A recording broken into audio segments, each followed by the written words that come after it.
So here's the funny thing about me speaking about spiritual warfare that I thought about, is that I spoke on spiritual warfare 30 years ago or more.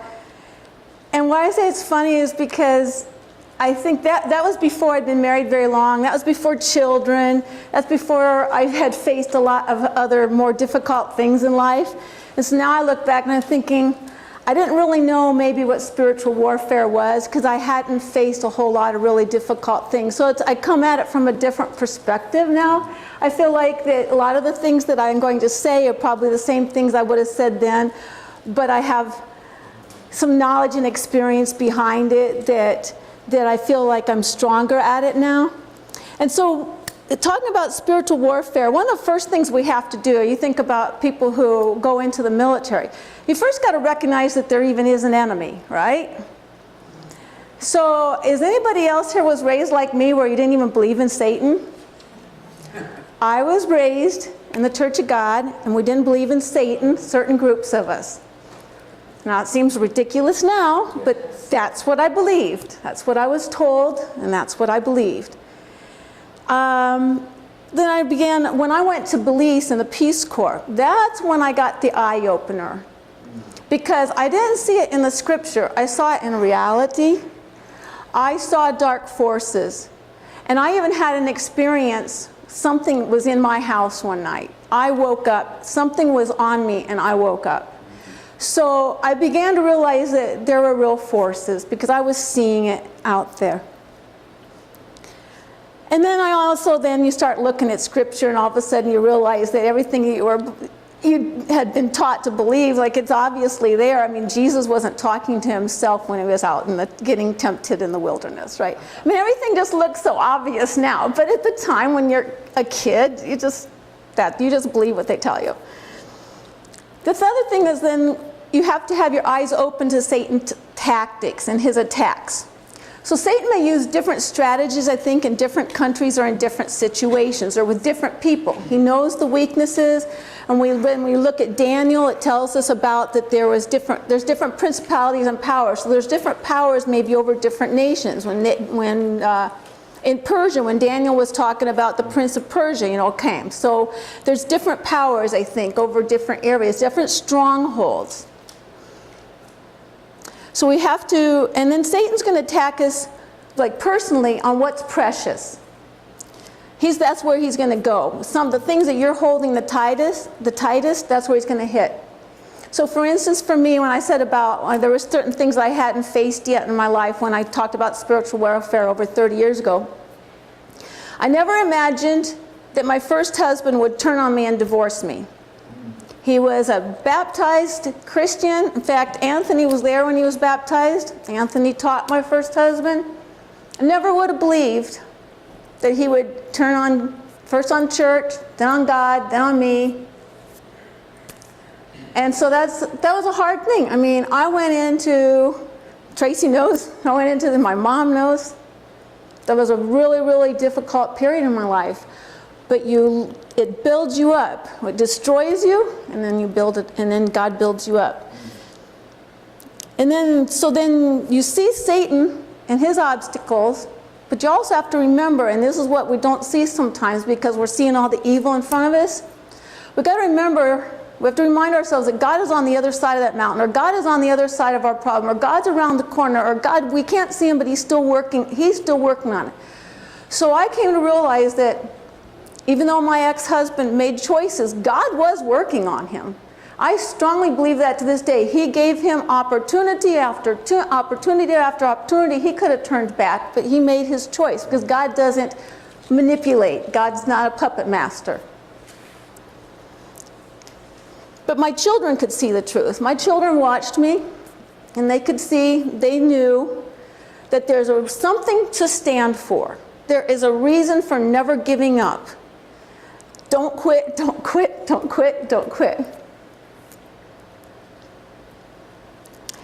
So, next thing is, and you have to believe in the mission. It's hard to fight for something if you don't really believe that it's worth it, right? Yes. So that's where we come down to like the topic of this missions conference, that truth matters. John Railton gave a great presentation at the General Conference this year. Truth matters. And I even started, I had a women's conference. I decided to start a women's conference last spring in March. I had the first one, I'm going to have another one this year. And I'm calling us the Women of Truth Conference. And the subtopic might be different. This year's going to be Legacy, March 2nd, up there in Michigan if you're interested. But truth has got to matter. Otherwise, why fight for it? Why do you care? Why are you here if it doesn't matter? So you have to believe in the cause of the mission before you're going to go in the battle, or you're not going to be a very determined soldier, right? You don't really care for the cause. So you have to think that it's worth it. And there is armor available, and you've all studied that, I'm sure. So I wasn't really going to go into the specifics of the helmet of salvation and everything, because we already know that. What I wanted to talk about is the general idea. And my first husband was in the Marines, so he would tell me about all this stuff that they had to do to train. And my current husband spent 3 years, I think it was in the Navy, guarding the Mediterranean, guarding the beaches of the Mediterranean. That's what he likes to joke about. But he spent a lot of time in Spain on the beach. Anyway, so just want you to know that it was safe. But they tell me, because I've never been in the Army, so they tell me about, your training, how long boot camp is. Some of you probably were in some branch of the service here. Some of you men have been there, and women. So you have boot camp, you have months of training, and you study the enemy and their tactics, and you spy out the land, right? Because you got to know what the lay of the land is. You got to have your maps. You got to know where you're going to go, where you're going to stay, where you're going to set up. You map a strategy and goals in your how-to. So I relate this to missions is, I am encountering more in recent years where, let's just go over there, we'll just make a trip to Mexico. We'll make a trip to Peru. We'll just make a trip to some nation in Africa or India. It's like vacation or something, but I'm a Christian and we'll just do, just talk to people, hi. But the thing is there's no strategy there. And I believe that we're losing the point of making a strategy, making a plan, having a goal and a purpose for what it is we intend to accomplish when we get there. So again, when you go into the Army or the Navy or the Marines, you're in boot camp and you have this, you study the enemy, you study the tactics, you study the plan, you make a plan, you study the land. And all this time during boot camp too, you're working on teamwork, right? You're building your team. Who's got your back? Do the other soldiers in your squad have your back, or are they stabbing you in the back? And again, I relate this to missions or the church, right? If your team members haven't got your back and you're just quarreling and they're stabbing you in the back, or we're stabbing each other in the back in the church, our team's going to fall apart. We're not going to accomplish anything. And like Tracy mentioned, she was saying that she spoke to one of the pastors when she was doing her fair evangelism and said to him, all we're doing when two people who call themselves Christians are fighting in front of everybody else, we're just making Christianity look bad. We're just making all the world say, yep, that's what Christians are. See, told you. So we need to make sure that we are building up our team, and our team supports us, and we're all on the same plan. We've all got the same beliefs. Another thing I've heard I've told that you learn is when you go out there and you're on the battlefield, it's no man left behind, right? No man left behind. How many missionaries are we leaving behind these days, do you think? How many people are being left behind? And when they come back, it's just like, oh, Joe and Rebecca are back. Oh, well, no big deal. Are we leaving the people behind, or are we bringing them with us? Are we still supporting them when they're on the field or off the field? Are we listening to them?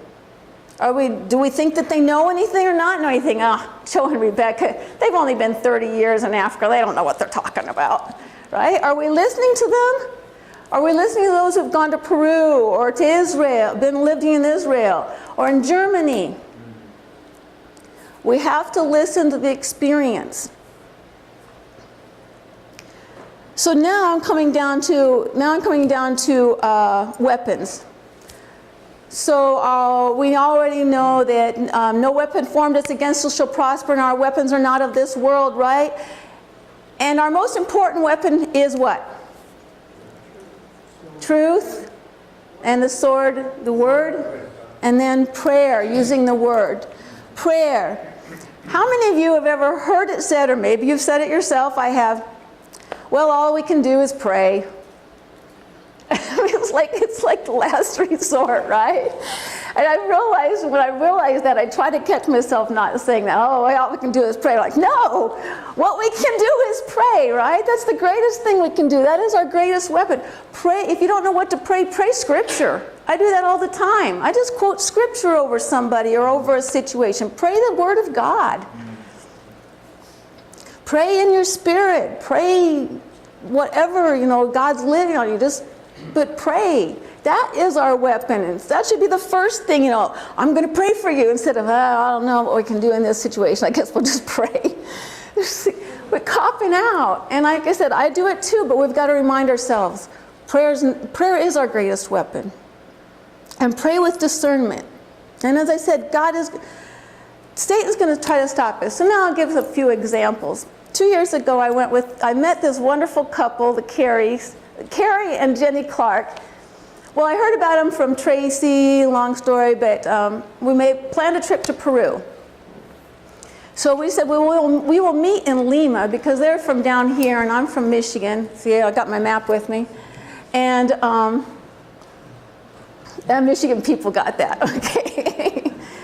Michigan, mitten, all right. And then you got the other one up here like this, see? Okay. Anyway, so we'll meet in Lima, because we're coming from two different, and it was just to try to coordinate plane and all that. We'll just meet in Lima. So they left the day before I did. So I had my little itinerary planned out, and I had delays, canceled flight, delay, storm. I was supposed to be, I kept calling Tracy, I can't even get out of the airport. So I was stuck in New York City. One of the airports was New York. And then while I'm there, I got a call from my doctor's office saying that, oh yeah, so that biopsy we did on that ugly thing on your leg, yeah, it's cancerous. We'll deal with it when you get back. I'm like I'm standing in this line at the airport, don't know when I'm going to get on a plane. I'm like, oh yeah, you got cancer on your leg. I'm like, oh great, thanks. That's what am I supposed to do now? I'm like, do I need to come home? No, we'll just deal with it when you get back. And all right. I called Tracy. Anyway, so Tracy prays. But you know what's really cool though is God's there, because I got on the plane, and who do I sit down next to? But this spirit-filled woman says, you look like you need prayer. Oh yes, please. Anyway, so I finally, though, 24 hours after I was supposed to get to Lima, I finally get to Lima. I finally stumble off the plane, and I go to the carousel, and I watch everybody's luggage go around and around, and people pick off their luggage and walk away, and pick off their luggage and walk away, and pick off their luggage and walk away, and no suitcase. 2 days in the airport, and I have no suitcase. All right, so I go out. Our friends were there, and they met me, and they took me back to the hotel. And I still hadn't met Clark yet, because I got in at 2 o'clock in the morning, or 3, something like that, flop in bed, I get up the next morning, and I go out in the hallway, because I don't know where they are. And I hear this American voice speaking Spanish about, I don't know, I'm looking for this woman. She's supposed to have come in on the airport. Carrie's asking the hotel guy. And I run down there, and I throw myself in his arms, and I say, I need prayer. And they prayed over me, and then Carrie took me out. But what I'm trying to say is that Satan's trying to stop you. Canceled flights, lose my luggage, cancer on my leg, this is that, this is this.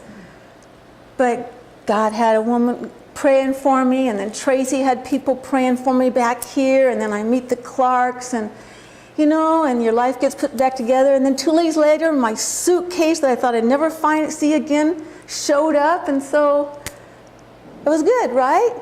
And then we went on, and we faced other things, but we kept praying, and you keep going, because you know that God God told us to go, right?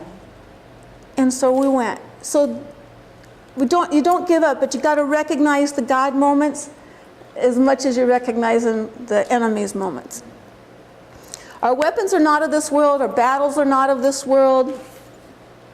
Therefore, our strategy shouldn't be of this world either, right? I think, again, a lot of times we try to use the world strategies, like we may plan our churches on the corporate model, or we may plan to plant churches or evangelize on somebody's 12-step book, or whatever it is. But we have to learn what are God's strategies. Like, maybe we should just go out to the city and march around it for 6 days and not say anything. And then blow a trumpet at the end. Carrie's got his trumpet, and then we'll blow trumpets at the end. Or maybe we should like go out and, okay, only the people who lap the water like a dog get to go on this trip, right? God's strategies are really different. He cuts down the numbers down to 300, right? And then he's going to send them out against thousands. Or God has people just march around a city. Can you imagine what the people in Jericho were like? What are those weirdo Israelites doing out there, you know? They're looking over the walls going, shaking their heads, like, and we'll just go back to whatever we're doing. I don't know what those people are doing out there. It's crazy. Or Noah building his ark, 100 years. That's insanity. But we've got to look for what are God's strategies in the world. It might look foolishness, but we've got to be ever alert. Don't let our guard down. Oh, here's another one. Don't let our guard down to those who may be untrustworthy. Again, I have found that I've had experience with that, had that happen where you can't always trust everyone who says they're Christian, Bible-believing Christian, you know? They'll betray you. They might betray you. You have to be, what is it Jesus said about be as peaceful as doves, but still be wise. You know, you still have to be wise. And then finally, deployment. So you've had all your training. Now it's deployment, entering the enemy's territory. And as I said about not being afraid, what did these spies do? They went and spied out the land of Canaan. God said go, so they went and spied them out. So only 2 come back with a good report. And who did everybody listen to? The bad report, right? So are we going to look at the giants and cower? Or are we going to look at, ooh, milk and honey, yes, and go into the land? Every place on which your foot shall tread. We've got to remember Joshua 1. God said, every place on which your foot treads, I have given unto you. And I really think that we need to practice that more. I remember when I was in a mission organization called Youth with a Mission, if you've ever heard of it, or YWAM. We would do things called prayer walks, and I've known other groups that do that, but do prayer walks. And I think that's powerful in the spiritual realm to do that. That every place on which your foot treads, God's given into you. I have some examples about that today is, for instance, I'm sure that none of you can be ignorant. Is anybody else here work in a school nowadays or has worked in the schools at all? Carrie? So you can't be ignorant about the amount of bullying or the rise in teen suicide. I don't know in the schools you're in, but in our county in the last few years, teen suicide has doubled. I work in a school, a tech center. And in that career tech center, we have only juniors and seniors, and 60 other schools feed into it 3 times a day. The kids come in for 2 hours of training in whatever their different career is. We have IT, agri-science, criminal justice, hospitality, health careers, etc. So whatever happens in those outlying feeder schools is then also affecting us. So if there's a teen suicide over here or over there, or bullying or a disaster there, then we also are hearing about it too. But we're hearing it from 60 other schools. And so I had the ideas, you know, and this, you can do this too. And I know once a year a lot of schools do that rally around the flagpole, but you know what? We need to be every day walking the hallways and praying over those kids. Because, like I said, I work in student services. I'm English language support for refugee and immigrant children. And the tragedies that they have come out of, and some are there without families. The tragedies are unimaginable, what they've had to escape in African nations especially, or the kids that come from refugee camps, whose parents have been, their families have been destroyed. And so we need to be more aggressive in that and taking back and tearing down strongholds and taking back territory from the enemy. I strongly believe that. There's a particular project our health careers do every year, and students, everybody's seen, how many have seen the movie Wonder that came out this year in the summer? The movie Wonder? Nobody? Okay, so in our health careers classes, they read the book and then they have to do a little shoebox project and talk about it. So it's all based on wonder, and then they're supposed to relate to this child. You know, how have you had something in your life? And I tell you, so all the shoeboxes are in this room. You don't know whose they are. There are no names. They just have numbers on them. But you're supposed to go through and read the little stories. I can go like through 6 of them, and then you just want to break down and bawl because of the tragedies that these young people, 15, 16, 17, are writing that things have happened to them, rape and parents deported and the father left them, and bullying and beating and friends suicide. Like, how do you even deal with that, right? Except we've got to be in spiritual warfare. We've got to be praying for these kids. And I was told in the school, oh, you know, well, we don't talk politics, we don't talk religion, you know, you have to be quiet. And darn it, but this past year I got tired of that. I thought I was in, so here's some examples. I was in a classroom with a girl, she's a Muslim girl, but she's a refugee. She ran away, escaped from a terrible situation in Tanzania. She escaped on the airplane and landed here in New York City, nothing. They said, who'd you come with? She threw herself on immigration and said, I am escaping, I'm a refugee. So she did this kind of asylum thing. Anyway, she ended up in Grand Rapids, Michigan now, and she is being fostered, mothered by a wonderful Christian family. But she's still wearing her head covering and everything. And she went to a party one night back in the fall and had a one-night stand and got pregnant. Now, you know, in the Muslim culture, she probably would have been either thrown out or put to death in her home country. So anyway, it was near the end of the year, but she failed some tests, and she got really depressed, and she started cutting herself and beating on her stomach. So to shorten the story, so we had counselors in, and I was in on it because I'm the English language support, and the counselors are Christian, and they're sitting, and the teacher's sitting there, a Christian, I finally and the girl is saying, you know, why did God do this to me? Why did God do this to me? I finally you know what, nobody else is going to say anything, it's okay. God didn't do this to you. This is the enemy. This is the enemy who wants to destroy you. This is the father of lies who's telling you that you are no good. And these are the things I'm saying. We have to face the lies every day. When people say stuff and you know that's a lie, we've got to start contradicting that every day.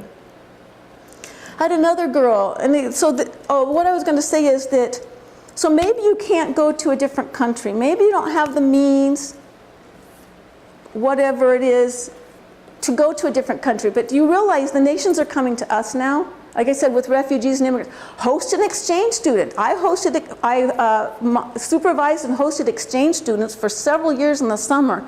And one of the groups was Chinese who came, and I hosted the Chinese host lady, the teacher. And they all go to church with me every Sunday. And one day this lady starts asking me questions. So I said, oh, would you like my Bible?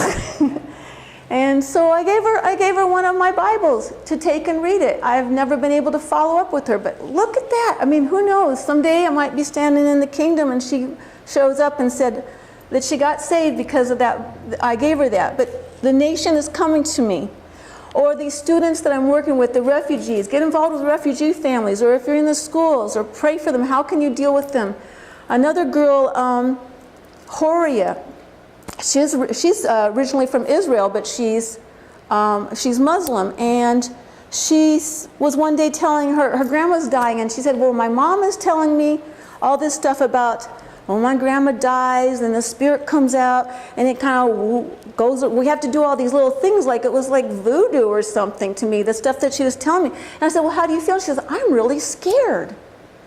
So I was like, well, you know, the Bible says, you know, you try to feed little tidbits. You know, I said, the dead are dead, and I really don't think you have anything to be afraid of. I don't think there's any spirits flying around in your home there it's not your dead grandma anyway. But these are things that you can feed to them. And then another girl who's Binti is from Tanzania. Her family was Kenyan, but they came here from Tanzania, and she became a U.S. citizen around the 1st of June. And she'd been doing ROTC all year. She wants to go into the Army. And so I was with her, and I was talking to her, and she was saying about, I said, so you want to shoot people? She says, well, no, I just want to be like, I want to be in the Army, but I want to be in a non-combative role. So I said, well, but you're still part of the system, right? The system that's training you to kill people. Just think about it. You know? All right, so seed planting. And well, that's what I have on spiritual warfare for tonight. There's some more stuff that we're going to, when we talk about why are we losing our young people, there's some more things I want to say on that. But mainly, like I said, you know, recognize the enemy, recognize where God is, use our prayer, use our spiritual weapons, and take down strongholds, face the lies every day. There's even lies, you know, in Christianity, which again are some things I'm going to say, you know, these cute little memes sometimes that come up on Facebook or posters like, oh, isn't that cute? But is it true? So let's question what we see every day and fight for truth. Thank you.